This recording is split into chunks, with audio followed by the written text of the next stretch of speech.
नमस्कार दोस्तों, India speaks daily के अंतर्राष्ट्रीय न्यूज बुलेटिन में आपका स्वागत है। मैं हूं आपके साथ रति अग्निहोत्री। बांग्लादेश में हिंदुओं को जिस प्रकार से बर्बरता का सामना करना पड़ रहा है, उसे लेकर आखिर अंतर्राष्ट्रीय समुदाय ने इस प्रकार से चुप्पी क्यों साधी हुई है। कितने ही मंदिरों पर अटैक हो चुका है, लोगों के घरों को निशाना बनाया जा चुका है, यहां तक कि कितने ही हिंदुओं को अपनी जान का, अपने जीवन का बलिदान तक देना पड़ा है। लेकिन इसके बावजूद भी जो तथाकथित अंतर्राष्ट्रीय मानवाधिकार संगठन है, ह्यूमन राइट्स ऑर्गेनाइजेशंस हैं, उनकी तरफ से उस प्रकार का शोर, वैसे रिएक्शंस देखने को नहीं मिल रहे जैसे अक्सर मानवाधिकार उल्लंघन के केसेस में देखे जाते हैं। संयुक्त राष्ट्र संघ की तरफ से अभी तक इसे लेकर कोई महत्वपूर्ण बयान नहीं आया।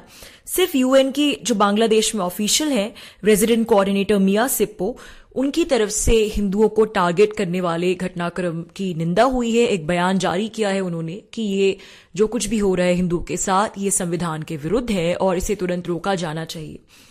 लेकिन इतने बड़े घटनाक्रम में क्या एक स्थानीय ऑफिशियल का बयान काफी है? क्यों भला संयुक्त राष्ट्र संघ की तरफ से ऑफिशियली हिंदूज पर होने वाले अटैक्स को कंडेम करने के लिए कोई स्टेटमेंट नहीं आया? संयुक्त राष्ट्र संघ के जो सेक्रेटरी जनरल है, आखिर उन्होंने क्यों चुप्पी साधी हुई है? जबकि यूएन जैसा ऑर्गेनाइजेशन तो आए दिन अंतर्राष्ट्रीय मानवाधिकार उल्लंघन के मुद्दों पर कोई ना कोई बयान जारी करता ही रहता है। तो फिर क्या ये घटना इतनी छोटी है कि ये उस प्रकार का कंडेमनेशन ये डिजर्व नहीं करती?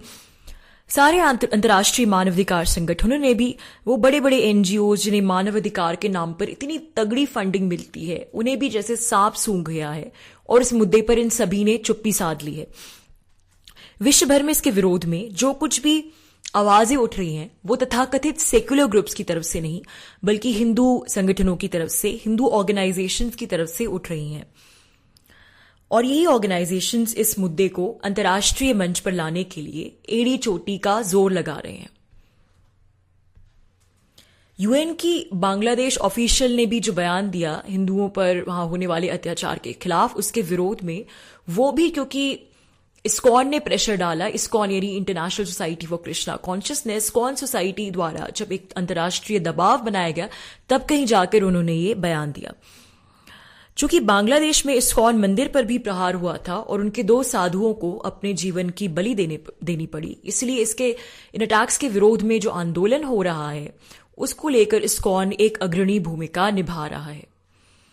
पश्चिम बंगाल में इस्कॉन के हेडक्वार्टर्स पर विश्व भर के इस्कॉन अनुयायियों ने, यानी विभिन्न देशों से, विश्व के अलग अलग जगहों से जो इस्कॉन के फॉलोअर्स हैं, उन सब ने मिलकर एकत्रित होकर हिंदुओं पर बांग्लादेश में हो रहे अत्याचार के विरोध में शांतिपूर्ण प्रदर्शन किया।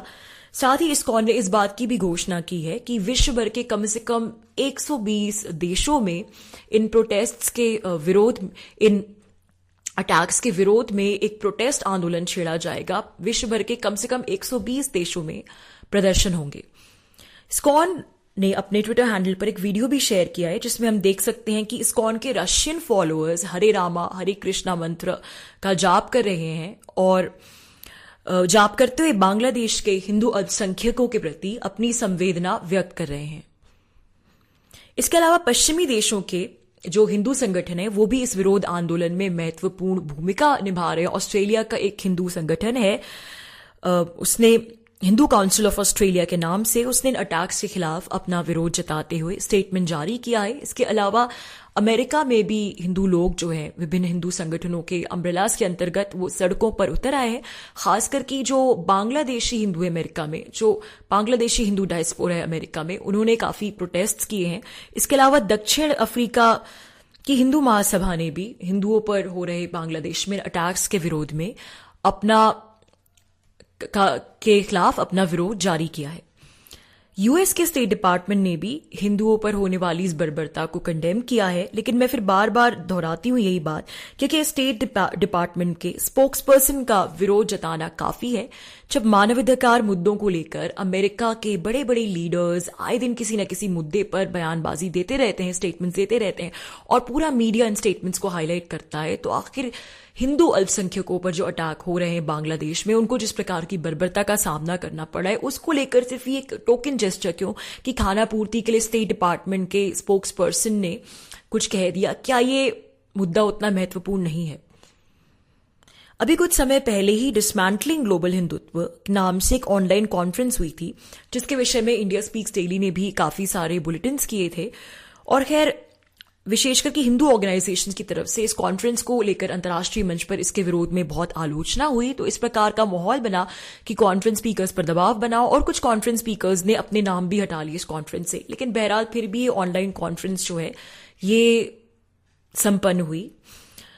बहरहाल यहां सोचने वाली बात यह है कि जिस हिंदुत्व के तथाकथित खतरे के खिलाफ ये कॉन्फ्रेंस पूरे विश्व को सचेत कर रही थी, आज बांग्लादेश के अल्पसंख्यक हिंदुओं के साथ जो कुछ भी हो रहा है, क्या ये वही हिंदुत्व का खतरा है?